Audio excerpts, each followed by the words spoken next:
तो आज अपन चर्चा करेंगे एक्टिनाइड्स के बारे में, यानी 5F ब्लॉक एलिमेंट्स के बारे में।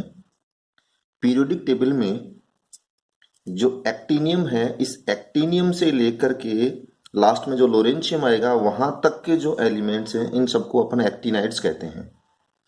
तो एक्टिनाइड्स को एक बार मैं रिवाइज करवा देता हूं आपको।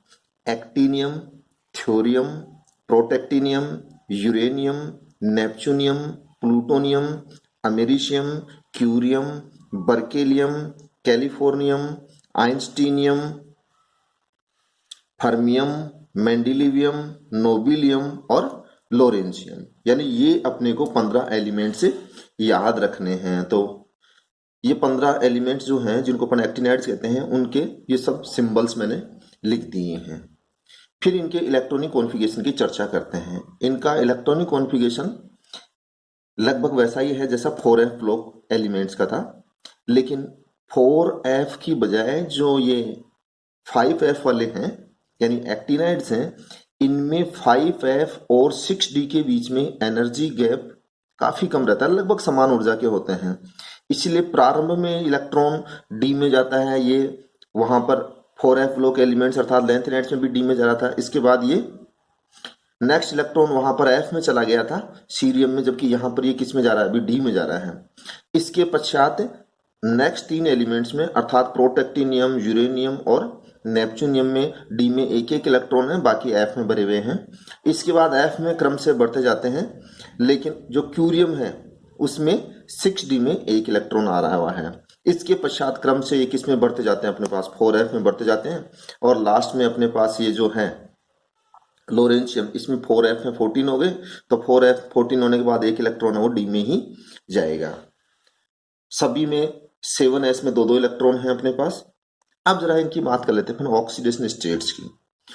तो अपने पास जो लैंथेनाइड्स थे उनमें मोस्ट स्टेबल ऑक्सीडेशन स्टेट +3 थी सभी की।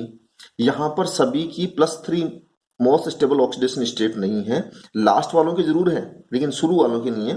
तो आप याद रखना कि शुरू में जो स्टेबल इनकी ऑक्सीडेशन स्टेट्स हैं +3, +4, +5, +6, फिर वापिस +5, +4, +3, फिर +3 नीचे तक जाती है, और एक सेकंड लास्ट आता है जिसको अपन नोबिलियम कहते हैं। नोबिलियम की स्टेबल कौन सी है, +2 स्टेबल है। तो ये इनको याद कर लेना। अब देखो लैंथेनाइड्स की बजाय ये जो एक्टिनाइड्स हैं वो ज्यादा ऑक्सीडेशन स्टेट्स भी शो कर रहे हैं और हायर ऑक्सीडेशन स्टेट्स भी शो कर रहे हैं, क्योंकि जो 5F होता है वो ज्यादा बड़ा होने के कारण वहां से इलेक्ट्रॉन निकालना थोड़ा सा आसान होता है। और जब 5F से अपन आसानी से इलेक्ट्रॉन निकाल लेंगे तो अपने को हायर ऑक्सीडेशन स्टेट्स भी देखने को मिलेंगी। जो लैंथेनाइड्स में हाईएस्ट ऑक्सीडेशन स्टेट पाई जाती है, हालांकि वो थोड़ी अनस्टेबल होती है, लेकिन वो होती है +7। ये याद रखना।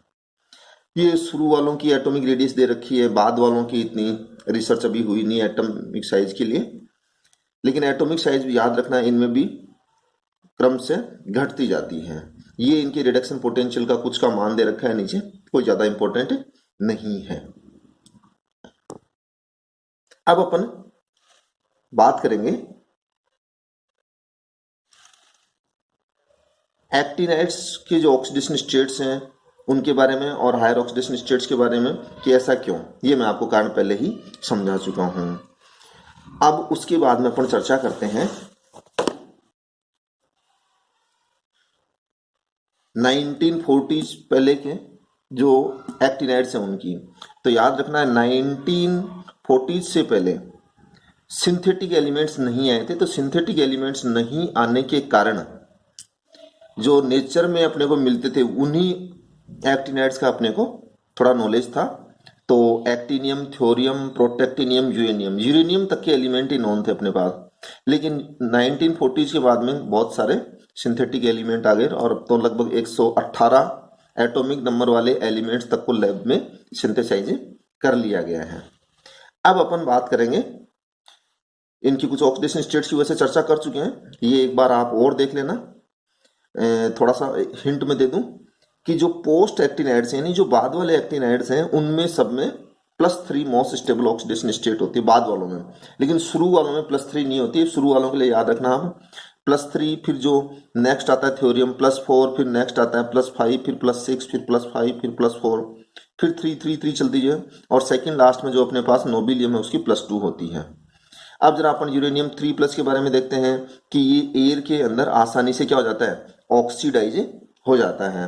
क्यों? यूरेनियम की जो मोस्ट स्टेबल ऑक्सीडेशन स्टेट कौन सी होती है, +6 होती है। तो +3 से किस में जाना जाता है, +6 में। अब अपन बात करते हैं कि जो +6 ऑक्सीडेशन स्टेट है, ये +6 ऑक्सीडेशन स्टेट एक बार मैं पहले भी कह चुका हूं कि कोई भी एटम हायर ऑक्सीडेशन स्टेट में फ्लोरीन अथवा ऑक्सीजन के साथ जुड़ा हुआ होता है तभी वो उसमें एग्जिस्ट करता है। यहां पर भी ठीक वैसा ही हो रहा है अपने पास। जैसे जो एक्टिनाइड्स हैं उनके जो अपने पास है डाइऑक्सो आयंस हैं, वो सिर्फ ऑक्सीजन के साथ ही जुड़े हुए हैं, यहां पर उन्हीं में इनकी +6 से एग्जिस्ट कर रही है। तो MO2 2+, इसकी शेप कई बार पूछ ली जाती है कि इसकी शेप कैसी है, इसकी ऑक्सीडेशन स्टेट कैसी है। तो इसकी शेप लीनियर होती है और ये यूरेनियम का जो डाइऑक्सो है वो हाईली स्टेबल भी होता है और यहाँ पर ऑक्सीडेशन स्टेट कितनी होती है, +6। तो ऑक्सीडेशन स्टेट याद रखना, इसकी शेप याद रखना। ये किसकी बात कर रहा हूं मैं, यूरेनियम की। और इनके भी अपने को ऑक्साइड मिलते हैं लेकिन यूरेनियम का सबसे ज्यादा स्थायी होता है ये डाइऑक्सो आयन +6 स्टेट के अंदर। अब अपन बात करते हैं कि यूरेनियम को यदि +5 स्टेट में रख देंगे तो सीधी सी बात ये अनस्टेबल होती है और ये क्या हो जाता है अपने पास, डिस्प्रपोर्शनेट होकर के +4 और +6 में चला जाएगा। अन्य ऑक्सीडेशन स्टेट्स के बारे में याद रखना, एक तो +2 मोस्ट स्टेबल ऑक्सीडेशन स्टेट होती है किसकी, नोबिलियम की, बस ये याद रखना। एक्टिनाइड कॉन्ट्रैक्शन के बारे में चर्चा करें।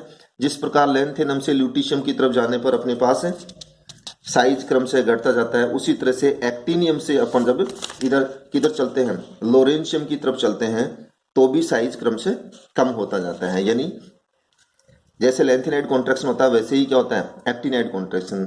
लेकिन ये थोड़ा सा डिफरेंट इसलिए कि इसमें जो परसेंटेज वॉल्यूम डिक्रीज होता है एक्टिनाइड कॉन्ट्रैक्शन में वो ज्यादा होता है बजाय लैंथेनाइड कॉन्ट्रैक्शन के।